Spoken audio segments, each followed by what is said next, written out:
মোৰ প্ৰিয় দিনী ভাই বন্ধুসকল, মোৰ অতি শ্ৰদ্ধাৰ মা আৰু ভনীসকল, পবিত্ৰ ৰমজানুল মুবাৰক আহি আছে আৰু বহুত দিন নাই, মাজত মাত্ৰ কেইটামান দিন আছে। এটা বৰকতময় ফজিলতপূৰ্ণ মাহ আহিছে, যি মাহ অহাৰ লগে লগে আল্লাহ ৰব্বুল আলামিন আসমানৰ দৰ্জাসমূহ খুলি দিয়ে, আল্লাহৰ ৰহমতৰ দৰ্জা খুলি দিয়ে, জান্নাতৰ সকলো দৰ্জা খুলি যায়, জাহান্নামৰ দৰ্জাসমূহ বন্ধ হৈ যায়। আল্লাহ ৰব্বুল আলামিন শয়তানক শিকল লগাই দি বান্ধি দিয়ে। আল্লাহ তাআলা বান্দাক ইবাদত করার সুযোগ দান করে। সুবহানাল্লাহি বিহামদিহি। এটি ফজিলতপূর্ণ মাহ আমার আগত আহিছে। আমি আল্লাহর ওচৰত দোয়া কৰিব লাগে, ইয়া আল্লাহ এই ফজিলতপূৰ্ণ মাহত বেছি বেছিকৈ তোমাৰ ইবাদত কৰাৰ তৌফিক দান কৰা, কিয়নো আল্লাহর রাসূল জনাবে মুহাম্মদুর রাসূলুল্লাহ সাল্লাল্লাহু আলাইহি ওয়াসাল্লাম ইরশাদ করে, মান সামা রমাযানা ঈমানান ওয়া ইহতিসাবান গুফিরা লাহু মা তাকাদ্দামা মিন যামবিহি ওয়া মান কামা রমাযানা ঈমানান ওয়া ইহতিসাবান গুফিরা লাহু মা তাকাদ্দামা মিন যামবিহি। আল্লাহু আকবার। আল্লাহর রাসূল সাল্লাল্লাহু আলাইহি ওয়াসাল্লামে কয়, যিজনে পবিত্ৰ ৰমজানুল মুবাৰকৰ দিনত ৰোজা ৰাখিলে ঈমান আৰু ইয়াকিনৰ সৈতে আল্লাহৰ জাতৰ ওপৰত পূৰ্ণ তাৱাক্কুল ৰাখি বিশ্বাস কৰি সওয়াবৰ ইয়াকিন ৰাখি যিজনে ৰোজা ৰাখিলে, দিনত ৰোজা ৰাখিলে, আল্লাহ ৰব্বুল আলামিন তাৰ জীৱনৰ সকলো গুনাহ খাতা মাফ কৰি দিয়ে। সুবহানাল্লাহ। আৰু যিজনে ৰাতি কিয়ামুল লাইল আদায় কৰিলে, ওমান কামা ৰমাযানা ঈমানান ওয়া ইহতিসাবান, আৰু যিজনে ৰাতি নামাজ পঢ়িলে, অৰ্থাৎ তাৰাবিৰ নামাজ পঢ়িলে ঈমান আৰু ইয়াকিনৰ সৈতে, সওয়াবৰ ইয়াকিন লৈ যে মই যে নামাজ পঢ়ি আছো, আল্লাহ তাআলাই নিশ্চয় মোক সওয়াব দান কৰিব, এই ইয়াকিন লৈ যদি ৰাতি কিয়ামুল লাইল আদায় কৰিলে, আল্লাহ ৰব্বুল আলামিন তাৰ জীৱনৰ সকলো গুনাহ খাতা মাফ কৰি দিয়ে। মোৰ প্ৰিয় দিনী ভাই বন্ধুসকল, ৰমজানুল মুবাৰক আহি পোৱাৰ আগতে আমি পুখতা ইয়াকিন কৰি লওঁ যে এই বছৰ আমি ৰমজান মাহৰ প্ৰতিটি ৰোজা ৰাখিম, দিনত ৰোজা ৰাখিম, ৰাতি তাৰাবিৰ নামাজ পঢ়িম। আমি যদি সওয়াবৰ কাৰণে নিয়ত কৰি লওঁ, আল্লাহ তাআলা এতিয়াৰ পৰাই আমাৰ কাৰণে সওয়াব দিয়া আৰম্ভ কৰি দিব। সুবহানাল্লাহ। কোনো বান্দা যেতিয়া কোনো নেক কামৰ কাৰণে ইৰাদা কৰে, ইচ্ছা কৰে, মই নেক আমল কৰিম, ইচ্ছা কৰাৰ লগে লগে, ইৰাদা কৰাৰ লগে লগে আল্লাহৰ ফেৰেশতাসকলে নেকি লিখিবলৈ আৰম্ভ কৰে। ইয়াৰ বিপৰীতে আল্লাহ কিমান দয়াবান হয় যে আমি যদি কোনো গুনাহৰ কথা ভাবো, চিন্তা কৰো, অমুক পাপটো মই কৰিম, কিন্তু ইয়াৰ লগে লগে এই পাপটো লিখা নহয়, যেতিয়া পাপ কৰি ললো তথাপিও লিখা নহয়, আল্লাহ তাআলা ফেৰেশতাসকলক কয়, মোৰ বান্দাই তওবা কৰে নেকি, ইন্তজাৰ কৰা। গুনাহ কৰাৰ পিছতো গুনাহটো লিখা নহয়, যদি আমি তওবা কৰোঁ সেইখিনিলৈকে অপেক্ষা কৰে, কিন্তু সওয়াবৰ নিয়ত কৰাৰ লগে লগে, ইৰাদা কৰাৰ লগে লগে সওয়াব লিখিবলৈ আৰম্ভ কৰি দিয়া হয়। আল্লাহৰ ৰাসূল সাল্লাল্লাহু আলাইহি ওয়াসাল্লামে ৰমজান মাহ আহি পোৱাৰ আগে আগে ৰজব আৰু শাবান মাহত বেছি বেছি কৰি আল্লাহৰ ওচৰত দোয়া কৰিছিল, বেছি বেছি ইবাদত কৰিছিল, ইয়া আল্লাহ পবিত্ৰ ৰমজানুল মুবাৰকৰ ইবাদত কৰাৰ তুমি মোক সুযোগ দান কৰা। আল্লাহুম্মা বাৰিক লানা ফি ৰজব ওয়া শাবানা ওয়া বাল্লিগনা ৰমাদান। আল্লাহৰ ওচৰত দোয়া কৰিছিল, ইয়া আল্লাহ ৰজব আৰু শাবান মাহত মোৰ জীৱনত তুমি বৰকত দান কৰা আৰু আমাক নি তুমি ৰমজান মাহলৈ পहुঁচাই দিয়া। ৰমজান মাহ আল্লাহৰ মাহ হয়। আল্লাহ রাসূল সাল্লাল্লাহু আলাইহি ওয়াসাল্লাম কয়, শাবানু শাহরি ওয়া রমাযানু শাহরুল্লাহ। শাবান মোর মাহ হয় আর রমজান আল্লাহর মাহ হয়, যে মাহত আল্লাহ রাব্বুল আলামিন কুরআনে কারীম অবতীর্ণ করেছে। শাহরু রমাযান আল্লাযী উনজিলা ফীহিল কুরআন হুদাল লিন-নাস ওয়া বায়্যিনাতিন মিনাল হুদা ওয়াল ফুরকান। রমজানের মাহ সেই পবিত্র মাহ হয়, সেই ফজিলতপূর্ণ মাহ হয়, যে মাহত আল্লাহ রাব্বুল আলামিন কুরআনে কারীম অবতীর্ণ করেছে। যে কোরআনত আল্লাহ রাব্বুল আলামিন কায়নাতৰ সকলো বিষয়বস্তু ৰাখি থৈছে, যে কোৰআন প্ৰতি যুগে যুগে নিজকে সত্য বুলি প্ৰমাণ কৰিছে, সেই কোৰআনে কাৰীম আল্লাহ ৰাব্বুল আলামিন পবিত্ৰ ৰমজানুল মুবাৰকত অৱতীৰ্ণ কৰিছে। ৰমজানুল মুবাৰক কিমান ফজিলতপূৰ্ণ মাহ হয়। আল্লাহ ৰাসূল সাল্লাল্লাহু আলাইহি ওয়াসাল্লামে কয়, যিজনে পবিত্ৰ ৰমজানুল মুবাৰক পোৱাৰ পিছতো তাৰ জীৱনৰ গুনাহবোৰ মাফ কৰাব পাৰা নাই, আল্লাহৰ ইবাদত কৰি আল্লাহক ৰাজি খুশি কৰিব পাৰা নাই, তাৰ নিচিনা নিকৃষ্ট ব্যক্তি পৃথিৱীত কোনো নাই। এদিনাখন আল্লাহৰ ৰাসূল সাল্লাল্লাহু আলাইহি ওয়াসাল্লাম মসজিদৰ সিঁড়িত উঠি আছিল, মিম্বাৰত উঠি আছিল, উঠি থাকোঁতে তিনিবাৰ আমিন আমিন শব্দ ব্যৱহাৰ কৰিলে। সাহাবাসকল আচৰিত হ'ল। সাহাবাসকলে নবীৰ প্ৰতিটি কৰ্ম নোট কৰিছিল। নবী সাল্লাল্লাহু আলাইহি ওয়াসাল্লামে কি কৰে, কি কয়, কি খায়, কেনেকৈ খোজ কাঢ়ে, নবী সাল্লাল্লাহু আলাইহি ওয়াসাল্লামৰ প্ৰতিটি কৰ্ম সাহাবাসকলে নোট কৰিছিল। সাহাবাসকলে আৰজ কৰিলে, ইয়া ৰাসূলুল্লাহ সাল্লাল্লাহু আলাইহি ওয়াসাল্লাম, আপুনি 3 বাৰ আমিন আমিন বুলি কোৱাৰ কাৰণটো কি? এই ঘটনা হৈছিল ৰমজান মাহত শুক্ৰবাৰ দিনা। সাহাবাসকলে যেতিয়া সুধিলে, হুজুৰ সাল্লাল্লাহু আলাইহি ওয়াসাল্লামে কয়, মই 3 বাৰ আমিন আমিন বুলি কোৱাৰ কাৰণটো হ'ল জিব্ৰাইল আলাইহিস সালাম সেই মুহূৰ্তত মোৰ ওচৰত উপস্থিত হয় আৰু কৈ আছে, ইয়া ৰাসূলুল্লাহ সাল্লাল্লাহু আলাইহি ওয়াসাল্লাম, যিজনে পবিত্ৰ ৰমজানুল মুবাৰক পোৱাৰ পিছতো তাৰ জীৱনৰ গুনাহবোৰ মাফ কৰাব নোৱাৰিলে, আল্লাহৰ কুৰব হাসিল কৰিব নোৱাৰিলে, সেইজন বদবখত হয়, সেইজন ধ্বংস হৈ যাক। তেতিয়া মই আমিন বুলি কৈছিলোঁ। দ্বিতীয়বাৰ আমিন বুলি কোৱাৰ কাৰণটো হৈছে, ইয়া ৰাসূলুল্লাহ সাল্লাল্লাহু আলাইহি ওয়াসাল্লাম, জিব্ৰাইল আলাইহিস সালামে কৈ আছে, যিজনে তাৰ জীৱনত পিতৃ মাতৃ পোৱাৰ পিছতো পিতৃ মাতৃৰ খিদমত কৰি আল্লাহক ৰাজি খুশি কৰিব নোৱাৰিলে, সেইজন বদবখত হয়, সেইজন ধ্বংস হৈ যাক। তেতিয়া মই আমিন বুলি কৈছিলোঁ। তৃতীয়বাৰ হযৰত জিব্ৰাইল আলাইহিস সালামে কৈ আছে, ইয়া ৰাসূলুল্লাহ সাল্লাল্লাহু আলাইহি ওয়াসাল্লাম, যিজনে নবীৰ নাম শুনাৰ পিছতো নবীৰ ওপৰত দুরূদ নপঢ়িলে, সাল্লাল্লাহু আলাইহি ওয়াসাল্লাম নপঢ়িলে, সেইজন কৃপণ হয়, সেইজন বদবখত হয়, সেইজন ধ্বংস হৈ যাওক। তেতিয়া মই কৈছিলোঁ আমিন। এই পবিত্ৰ ৰমজানুল মুবাৰক বহুত ফজিলতপূৰ্ণ মাহ হয়। আমাৰ জীৱনত যদি ৰমজানুল মুবাৰক পাওঁ, আমি নিশ্চয় এই মাহত বেছিকৈ আল্লাহৰ ইবাদত কৰিব লাগিব, দিনত ৰোজা ৰাখিব লাগিব। আল্লাহ তাআলাই ৰমজানুল মুবাৰকৰ ৰোজা প্ৰতিজন মুমিন মুছলমান, আকিল বালিগ মুমিন মুছলমানৰ ওপৰত ফৰজ কৰিছে। বছৰত এবাৰ আহে। আমি প্ৰতিজন মুমিন মুছলমানে আজিৰ তাৰিখত আমি পুখতা ইয়াকিন কৰি লওঁ যে আমি এই বছৰ পবিত্ৰ ৰমজান মুবাৰকৰ প্ৰতিটি ৰোজা ৰাখিম আৰু ৰাতি তাৰাবিৰ নামাজ পঢ়িম। আল্লাহ তাআলাই দিনত ৰোজা ৰাখি ৰাতি তাৰাবিৰ নামাজ পঢ়িলে আল্লাহ তাআলাই জীৱনৰ সকলো পাপবোৰ মোচন কৰি দিব। এতিয়া হক আমি আলোচনা কৰোঁ, ৰমজান মাহত আমি তাৰাবিৰ নামাজবোৰ কেনেকৈ পঢ়িম, কি কি সূৰা দি পঢ়িম। এইখিনি আমাৰ বহুত মুমিন মুছলমানসকলে নাজানে। আমি এইখিনি জানিব লাগিব, কেনেকৈ আমি নামাজ পঢ়িব লাগে। তাৰাবিৰ নামাজ লৈ আমাৰ সমাজত বহুত ধৰণৰ মতভেদ হৈ আছে। বহুতেই কয় 8 ৰাকাত, বহুতেই কয় 20 ৰাকাত। আচল কথাটো হৈছে কিয়ামুল লাইল আপুনি যিমান বেছি আদায় কৰে সিমান বেছি সওয়াব পাব। আল্লাহৰ ৰাসূল সাল্লাল্লাহু আলাইহি ওয়াসাল্লামে কিয়ামুল লাইল আদায় কৰাৰ কথা কৈছে। যিজনে কিয়ামুল লাইল আদায় কৰিলে ঈমান আৰু ইয়াকিনৰ সৈতে আল্লাহ তাআলাই তাৰ জীৱনৰ সকলো গুনাহ মাফ কৰি দিব। যিসকলে 8 ৰাকাত পঢ়ে তেওঁলোকে 8 ৰাকাতৰ সওয়াব পাব, আৰু যিজনে 20 ৰাকাত পঢ়ে, যিসকলে 20 ৰাকাত পঢ়ে তেওঁলোকে 20 ৰাকাতৰ সওয়াব পাব, সওয়াবটো বেছি পাব। আল্লাহৰ ৰাসূল সাল্লাল্লাহু আলাইহি ওয়াসাল্লামৰ দিনত নবী সাল্লাল্লাহু আলাইহি ওয়াসাল্লাম যেতিয়া আছিল, সেই সময়ত সাহাবাসকলে নিজে নিজে কিয়ামুল লাইল আদায় কৰিছিল। বিভিন্ন জনে বিভিন্ন ঠাইত থিয় হৈ, কোনোবাই মছজিদত পঢ়িছে, কোনোবাই ঘৰত পঢ়িছে, বিভিন্ন জনে বিভিন্ন লাইনত, কোনোবাই কমকৈ পঢ়িছে, কোনোবাই বেছিকৈ পঢ়িছে। ইয়াতে কোনো নিৰ্ধাৰণ কৰা হোৱা নাছিল। হযৰত ওমৰ ফাৰুক ৰাদিয়াল্লাহু তাআলা আনহু যেতিয়া খলিফা হ'ল, তেতিয়া মছজিদত সোমাই দেখিলে ৰাতি বিভিন্ন জনে বিভিন্ন ঠাইত থিয় হৈ নামাজ পঢ়ি আছে, নিজৰ নিজৰ ইচ্ছামতে নামাজ পঢ়ি আছে। সাহাবাসকলৰ এইটো এটা ইজমা হয়। হযৰত ওমৰ ফাৰুক ৰাদিয়াল্লাহু তাআলা আনহুৰ দিনত তেওঁ কি কৰিলে, গোটেই মানুহক একেলগে জমা কৰিলে আৰু জামাআত আকাৰে এজন সাহাবাৰ ইমামতিৰ সৈতে কিয়ামুল লাইল 20 ৰাকাত আদায় কৰিলে। আৰু এই 20 ৰাকাতত সকলো সাহাবা একমত আছিল। একমত নাথাকিলে জামাত ভাঙি গলে হয়। সকলো সাহাবা একমত হোৱাৰ কাৰণে এইটো এটা সাহাবাসকলৰ ইজমা হয়। কিয়ামুল লাইল তাৰাবিৰ নামাজ 20 ৰাকাত, এইটো সাহাবাসকলৰ পৰা সাবিত আছে, ইজমাৰ পৰা সাবিত আছে। সেই কাৰণে আপুনি কিয়ামুল লাইল 20 ৰাকাত আদায় কৰিব, 20 ৰাকাত তাৰাবিৰ নামাজ পঢ়িব।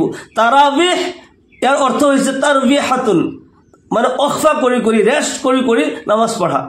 আমি তাৰাবিৰ 4 ৰাকাত নামাজ পঢ়ি পঢ়ি যিটো দোয়া পঢ়ো, সুবহানাল্লাহিল মালিকিল কুদ্দুছ, দোয়াটো বাৰু মই কৈ দিম।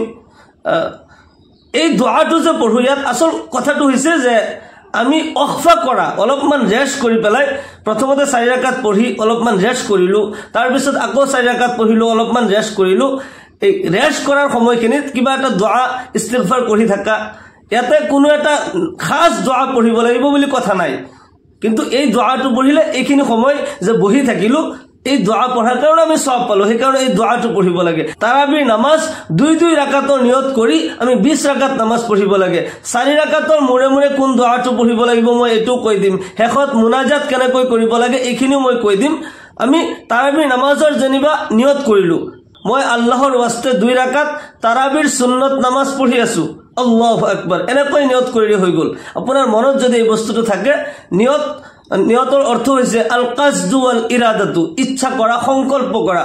আপুনি কি নামাজ পঢ়িব এই কথাটো মনত ৰাখিব, কিহৰ নামাজ পঢ়ি আছে এই বস্তুটো মনত ৰাখিব লাগিব। তাৰাবিৰ নামাজটো সুন্নত হয়, সেইকাৰণে মই আল্লাহৰ ৱাস্তে 2 ৰাকাত তাৰাবিৰ সুন্নত নামাজ পঢ়ি আছো আল্লাহু আকবাৰ বুলি আপুনি নিয়ত কৰিব। নিয়ত কৰি উঠি সানা পঢ়িব।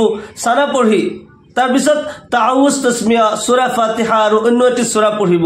মই আসানিৰ কাৰণে একদম সহজভাৱে 2 ৰাকাত নামাজ মই কৈ দিছো। আপুনি নিয়ত কৰি আল্লাহু আকবার বুলি হাত বান্ধিলে, সানা পঢ়িলে সুবহানাকা আল্লাহুম্মা বিহামদিকা ওয়া তাবারাকা ইসমুকা ওয়া তাআলা জাদ্দুকা ওয়া লা ইলাহা গায়রুক পঢ়াৰ পিছত আউযু বিল্লাহ বিসমিল্লাহ সূৰা ফাতিহা আৰু অন্য এটি সূরা।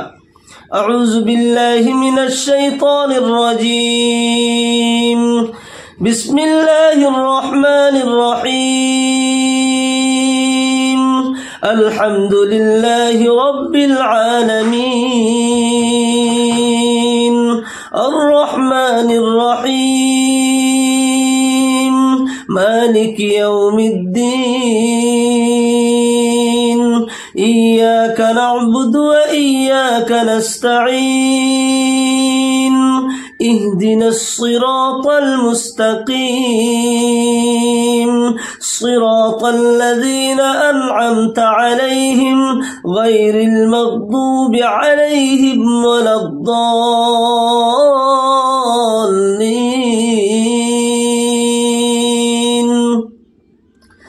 بسم الله الرحمن الرحيم ألم تر كيف فعل ربك بأصحاب الفيل ألم يجعل كيدهم في تضليل وأرسل عليهم طيرا أبابيل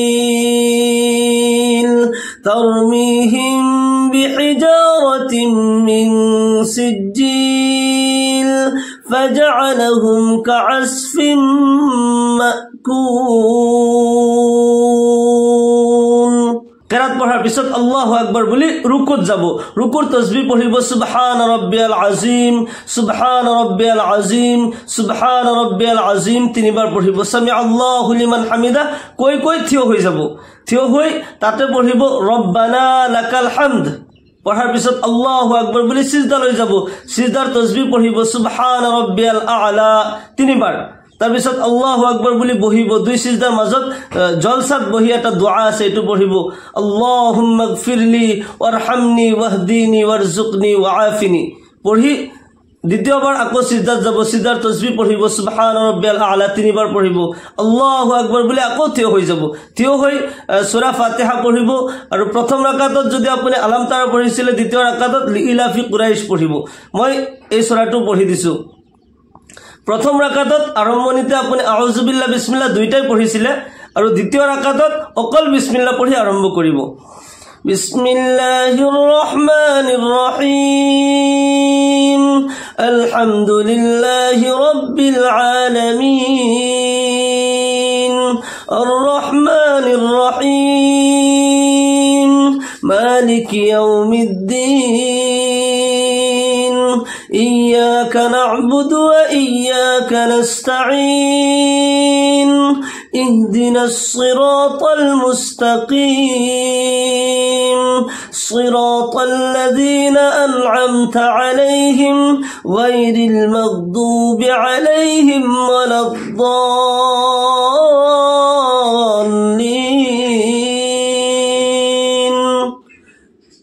بسم الله الرحمن الرحيم لإيلاف قريش إيلافهم رحلة الشتاء والصيف فليعبدوا رب هذا البيت الذي أطعمهم من جوع وآمنهم من خوف পঢ়াৰ পিছত আল্লাহু আকবৰ বুলি ৰুকুত যাব ৰুকুৰ তাসবিহ পঢ়িব সুবহান ৰাব্বিয়াল আযীম 3 বাৰ পঢ়িব সামি আল্লাহু লিমান হামিদাহ কৈ থিয় হৈ যাব পূৰ্ণ সিধা হোৱাটো ওয়াজিব হয় পূৰ্ণ সিধা হ'ব অলপমান উঠি লগে লগে গুছি যাব নালাগে পূৰ্ণ সিধা হৈ ৰব্বানা লাকাল হামদ পঢ়িব পঢ়ি আল্লাহু আকবৰ বুলি সিজদাত যাব সিজদাৰ তাসবিহ পঢ়িব সুবহান ৰাব্বিয়াল আলা 3 বাৰ আল্লাহু আকবৰ কৈ বহি যাব বহি ইয়াতে জলসাত আকৌ দুআটো পঢ়িব আল্লাহুম্মা গফিৰলি ওয়াৰহামনি ওয়াহদিনি ওয়াৰজুকনি ওয়াআফিনি এই দুআ পঢ়াৰ পিছত পুনৰাই সিজদালৈ যাব সিজদাৰ তাসবিহ পঢ়িব সুবহান ৰাব্বিয়াল আলা 3 বাৰ কমসে কম 3 বাৰ পঢ়িব তাৰ পিছত আল্লাহু আকবৰ বুলি বহি যাব বহি ইয়াতে তাশাহুদ পঢ়িব দুৰুদ শৰীফ পঢ়িব আৰু দুআ মাসুৰা পঢ়িব মই এখিনিও কৈ দিছো التحيات لله والصلوات والطيبات السلام عليك أيها النبي ورحمة الله وبركاته السلام علينا